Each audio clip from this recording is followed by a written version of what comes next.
adik-adik semuanya. Selamat pagi, selamat siang, selamat sore, selamat malam adik-adik semuanya. Gimana nih kabarnya hari ini? Semoga adik-adik semua dalam keadaan sehat walafiat ya, sehingga kita dapat belajar bersama dan juga menuntut ilmu. Oke, sebelumnya udah ada yang kenal belum ya sama kakak? Belum ada ya? Oke, kita kenalan dulu terlebih dahulu. Karena tak kenal, ada pepatah yang mengatakan tak kenal maka tak sayang. Tak sayang maka tak cinta maka tak kenal. Tuh gak? Oke, kenalin nama kakak Kak Aryani Syafitri. Nah, adik-adik bisa panggil kakak Kak Aryani. Tuh gak? Oke, pada pertemuan kali ini ada yang tahu gak ya kita akan membahas tentang apa? Ya, betul. Pada pertemuan kali ini, kita akan sama-sama membahas mengenai sumber daya alam berdasarkan jenisnya. Nah, sebelumnya ada yang tahu gak ya, apa itu sumber daya alam? Ada yang tahu?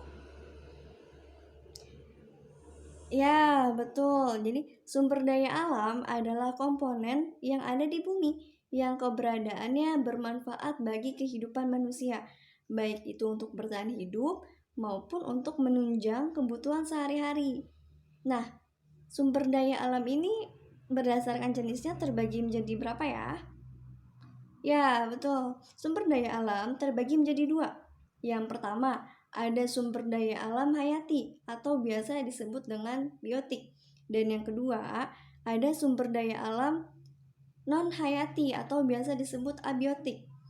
Nah, mari kita bahas satu persatu. Oke, yang pertama. Nah, sumber daya alam hayati. Ada yang tahu nggak ya, apa itu sumber daya alam hayati? Ya, betul. Sumber daya alam hayati adalah sumber daya alam yang berupa makhluk hidup. Nah, sumber daya alam yang berupa makhluk hidup ini banyak sekali contohnya. Nah, apa saja sih contoh-contohnya? Yang pertama, ada tumbuh-tumbuhan, ada hewan, dan juga ada mikroba atau bakteri. Nah, kenapa tumbuhan, hewan, dan juga mikroba atau bakteri termasuk ke dalam sumber daya alam hayati? Karena semuanya ini termasuk mereka memiliki manfaat untuk di sekitarnya. Makanya mereka disebut dengan sumber daya alam hayati. Nah, tumbuh-tumbuhan ini merupakan sumber daya alam yang pertama. Betul gak? Karena keberadaannya menebar manfaat bagi siapa saja. Tidak hanya bagi manusia, namun juga bagi hewan dan juga makhluk hidup lainnya. Nah, lalu yang kedua ada hewan. Nah, hewan ini termasuk sumber daya alam hayati yang selanjutnya adalah binatang ataupun hewan. Nah, hewan ini merupakan sumber daya alam. Kenapa? Karena keberadaannya yang tadi kakak bilang sangat bermanfaat bagi makhluk hidup lainnya. Tidak hanya manusia, tetapi hewan juga bermanfaat bagi tumbuh-tumbuhan dan juga makhluk hidup lainnya. Nah, lalu yang ketiga ada mikroba ataupun bakteri. Nah, mikroba atau bakteri ini dikatakan sebagai sumber daya alam karena keberadaannya lagi sangat dibutuhkan oleh makhluk hidup yang ada di muka bumi. Nah, mikroba atau bakteri ini mempunyai peranan yang sangat penting, yakni sebagai pengurai dari sisa-sisa makanan ataupun dari jasad makhluk hidup yang telah mati. Lalu yang kedua ada sumber daya alam non-hayati atau abiotik. Nah, apa itu sumber daya alam non-hayati? Ada yang tahu? Ya, betul. Jadi, sumber daya alam hayati non-hayati ini atau abiotik merupakan sumber daya alam yang berupa benda mati dan berupa sumber daya alam fisik. Nah, jumlahnya ada banyak sekali di sekitar lingkungan manusia. Meskipun benda mati, namun keberadaan sumber daya alam ini sangat penting juga. Kenapa? Karena sumber daya alam jenis ini tidak dapat diperbarui sendiri. Tidak dapat diperbarui sendiri. Nah, lalu apa saja contohnya? Nah, yang pertama ada batu tambang, lalu ada angin, ada tanah, lalu juga ada air. Nah, yang pertama batu tambang.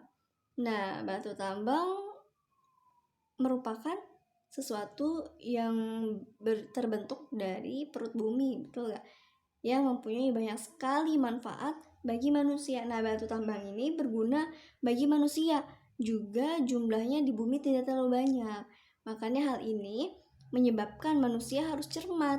Adik-adik semua harus cermat dan juga hemat dalam menggunakan batu atau barang tambang ini. Nah, contoh dari batu tambang apa sih? Ada yang tahu? Ya, betul. Seperti batu bara, emas, perak, dan juga intan dan masih banyak lainnya. Nah, lalu yang kedua ada angin. Nah, angin ini termasuk ke dalam sumber daya alam non hayati. Itu karena keberadaannya selalu berada di sekitar manusia. Nah, angin ini mempunyai banyak sekali manfaatnya. Selain untuk penggerak kincir angin yang nantinya sebagai sumber listrik, nah proses terjadinya angin juga bermanfaat untuk membantu proses perkembangbiakan tumbuhan. Nah, selain itu juga angin mempunyai banyak manfaat bagi manusia. Makanya hal ini disebut sebagai sumber daya alam non hayati. Nah, lalu yang ketiga ada tanah tadi. Nah, tanah juga dikatakan sumber daya alam. Kenapa? Karena sudah dijelaskan, tuh gak, bahwa sesuatu ini yang sangat penting bagi manusia dan juga makhluk hidup lainnya yang ada di bumi. Nah, lalu yang keempat ada air. Nah, air juga sama. Ini tidak diragukan lagi bahwasannya air merupakan komponen penyusun struktur bumi yang sangat penting keberadaannya. Tidak hanya manusia saja, namun makhluk hidup juga memerlukan air. Tanpa adanya air, maka semua akan mati. Maka dari itu air merupakan sumber daya alam yang harus kita hemat dan tidak boleh digunakan secara berlebihan, yang akan menyebabkan pencemaran air jika digunakan secara berlebihan. Nah, itu beberapa penjelasan mengenai klarifikasi sumber daya alam berdasarkan jenisnya. Nah, semoga adik-adik semuanya paham sama apa yang kakak jelasin. Betul gak? Nah, sekaligus memberikan kita pelajaran bahwa pemakaian sumber daya alam tidak boleh terlalu berlebihan. Gitu. Oke. Mungkin cukup sekian pembelajaran pertemuan kita kali ini. Nah, semoga adik-adik semua paham, semoga bisa diterapkan kepada di lingkungan sekitarnya. Oke, mungkin cukup sekian saja dari materi dari kakak kali ini.